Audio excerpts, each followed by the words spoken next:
इन्फोसिस के को फाउंडर नारायण मूर्ति ने एक बार फिर से 70 घंटे काम करने की बात दोहराई और कहा कि युवाओं को बहुत मेहनत करनी होगी। हमारे देश में अभी भी 80 करोड़ से ज्यादा लोग गरीब हैं। भारत दुनिया का सबसे बड़ा टू व्हीलर मार्केट बन चुका है। यामा कंपनी का फोकस युवाओं पर है। लेटेस्ट टेक्नोलॉजी से बेहतर राइडिंग और एक्सपीरियंस मिलेगा, ये कहना है यामा के सेल्स एंड मार्केटिंग डायरेक्टर। तो बिटकॉइन की कीमतों ने रिकॉर्ड तोड़ $1,06,000 का आंकड़ा पार कर लिया है। एनालिस्ट को उम्मीद है कि बिटकॉइन जल्द ही $1,10,000 को भी छू सकता है। भारत के व्यापार घाटे पर भी रिपोर्ट आ रही है। बीते महीने नवंबर में भारत का व्यापार घाटा 3 गुना बढ़कर $19.84 अरब पहुंच चुका है। स्मार्टफोन मैन्युफैक्चरिंग में भारत ने एक नया रिकॉर्ड बनाया है। बीते महीने नवंबर में भारत में स्मार्टफोन निर्यात में 90% से भी ज्यादा की बढ़ोतरी दर्ज हुई और इस रेस में एप्पल आईफोन सबसे आगे रहा। इस साल नवंबर में स्मार्टफोन निर्यात रिकॉर्ड के मामले में भारत ने पहली बार एक महीने में 20,000 करोड़ रुपए के आंकड़े को पार कर लिया है। तो ये कहने के भारत की स्मार्टफोन इंडस्ट्री ग्रोथ को लेकर एक अच्छी बात है। World chess champion Gukesh Bharat लौटे। चेन्नई एयरपोर्ट पर इनका जोरदार स्वागत हुआ और ये सबसे कम उम्र के वर्ल्ड चैंपियन बनने वाले पहले खिलाड़ी भी बन चुके हैं। मात्र 18 साल की उम्र में भारतीय ग्रैंड मास्टर डी गुकेश ने सिंगापुर में बीते 12 दिसंबर को वर्ल्ड चेस चैंपियनशिप का खिताब जीता था। मैनी कांग्रेट्स गुकेश को वापस भारत में आने पर ढेर सारी बधाई। एथर ने रिजटा की कीमत बढ़ाने का ऐलान किया। कंपनी अपने इलेक्ट्रिक स्कूटर को अगले महीने से 4 से 6,000 रुपए तक महंगा करने जा रही है। फुल चार्ज में आपको 160 किलोमीटर तक की रेंज मिलती है। तो अगर आप भी ये ईवी स्कूटर खरीदने की सोच रहे हैं तो नए साल 2025 से पहले बुकिंग करवा लें।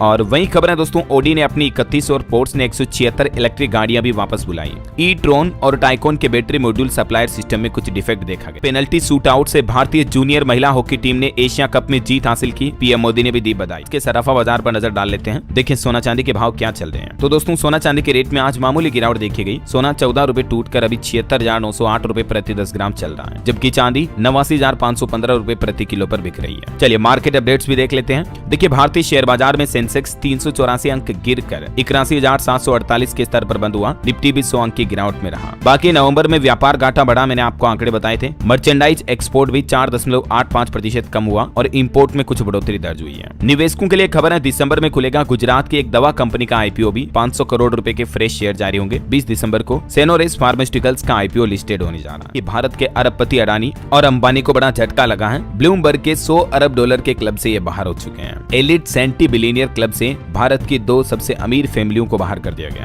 क्योंकि दोनों की नेटवर्थ इस साल $100 बिलियन से नीचे पहुंच चुकी है। 30 सालों में अक्षय ऊर्जा के क्षेत्र में भारत सबसे बड़ा बाजार होगा दुनिया में। और ये बात कोई भारत के लोग ने नहीं कही, बल्कि यूएस के राजदूत गारसेटी ने भारत की तारीफ करते हुए, जो कि एक अमेरिकी राजदूत है, उन्होंने ये बात कही है। पीएफ खाता वालों के लिए बड़ी अच्छी खबर देखिए, ईपीएफओ पर बड़ा अपडेट सामने आ रहा। लगभग 17.5 लाख ईपीएफओ मेंबर्स को अब बढ़कर मिलेगी पेंशन। सरकार ने संसद में इसके पीछे वजह भी बताई है। सरकार का कहना है कि 17 लाख आवेदकों ने पेंशन के नए विकल्प के लिए अप्लाई किया है, तो ऐसे सभी आवेदकों को अब बढ़ी हुई पेंशन मिलेगी ईपीएस योजना के तहत। वैज्ञानिकों की एक रिपोर्ट सामने आ रही है कि बाहरी परत हटाने और पॉलिश से मोटे अनाजों की पौष्टिकता में कमी आ जाती है, क्योंकि इससे अनाजों में कार्बोहाइड्रेट और स्टार्च का स्तर बढ़ जाता है। मतलब बाहरी परत यानी समझ रहे हो, छिलके वगैरह, कई दालों के छिलके हटा के खाते हैं हम। कई लोग तो गेहूं के भी छिलके हटाकर मैदा वगैरह की बनी हुई रोटियां खाते हैं, तो इससे उन अनाज की पौष्टिकता कम हो जाती है। वैज्ञानिकों की रिसर्च में ये बात सामने आई है, तो इसलिए अनाज को हमेशा छिलके समेत खाना चाहिए। भारत में साल 2027 तक 55 मिलियन वर्ग फीट मॉल्स की जरूरत होगी। एक लेटेस्ट रिपोर्ट में ये जानकारी सामने आई। किसान के बाद करोड़ों किसानों के लिए एक और बड़ी खबर सामने आई। केंद्र सरकार ने किसानों के लिए 1,000 करोड़ की एक और नई क्रेडिट गारंटी स्कीम शुरू की है। इसके तहत भी किसानों को सीधा लोन लेने का फायदा मिलेगा और साथ ही सरकार ने ENWRS के नियम भी बदल चुके हैं, जिसके तहत किसान भाई लोगों को सीधा लोन मिलने में आसानी होगी। ज्यादा डिटेल आप देख सकते हैं। ये पर भी एक खबर सामने आ रही है दोस्तों, रुपया अभी सबसे निचले लेवल पर जा रहा है। अमेरिकी डॉलर के मुकाबले अब तक सर्वाधिक निचले स्तर पर पहुंच चुका रुपया 85 रुपए प्रति डॉलर रेट के साथ। तो गूगल ने करोड़ों यूजर्स को झटका दिया। यूट्यूब पर अब बिना एड के वीडियो देखना महंगा होगा, क्योंकि यूट्यूब का प्लान है नए साल में 12-13 जनवरी 2025 से ही अब यूट्यूब प्रीमियम के सब्सक्रिप्शन प्लान के रेट बढ़ जाएंगे। चलिए अगली खबर आ रही कि 1 जनवरी से भीख देने वालों पर भी दर्ज होगी FIR। देश के इस शहर में यह नया नियम लागू हो चुका। प्रसिद्ध शहर मध्य प्रदेश के इंदौर में प्रशासन की ओर से यह बड़ा ऐलान किया कि भिखारियों पर नहीं, बल्कि भीख देने वाले लोगों के खिलाफ FIR दर्ज की जाएगी, जो भिखारियों वगैरह को भीख देंगे। तो सरकार ने आंकड़ों में कहा कि PM स्वनिधि योजना के तहत भी 13,422 करोड़ रुपए वितरित किए रेहड़ी पटरी वालों को कुल लोन के रूप में केंद्र सरकार की तरफ से आंकड़े जारी। बॉम्बे हाईकोर्ट ने अदानी पावर के कॉन्ट्रैक्ट के खिलाफ दायर याचिका को खारिज की। 50,000 रुपए का जुर्माना भी लगाया। वैसे अदानी ग्रुप के मुद्रा पोर्ट एयरपोर्ट ने भी एक नया रिकॉर्ड बना दिया है। नवंबर में 396 जहाजों को हैंडल किया, 845 का मूवमेंट भी हुआ। ईपीएफओ 3.0 होगा ज्यादा रोबस्ट, मार्च 2025 में शुरू हो जाएगा। केंद्रीय श्रम मंत्री मनसुख मांडविया का कहना है कि ईपीएफओ सिस्टम को और ज्यादा एडवांस बनाने के लिए ईपीएफओ 3.0 की शुरुआत की जाएगी, जिससे कि पीएफ खाताधारकों को कई नए बेनिफिट्स, फायदे वगैरह मिलेंगे। ईपीएफओ की प्रक्रियाओं को भी आसान बनाया जाएगा। समूची व्यवस्था को अधिक आधुनिक बनाया जाएगा।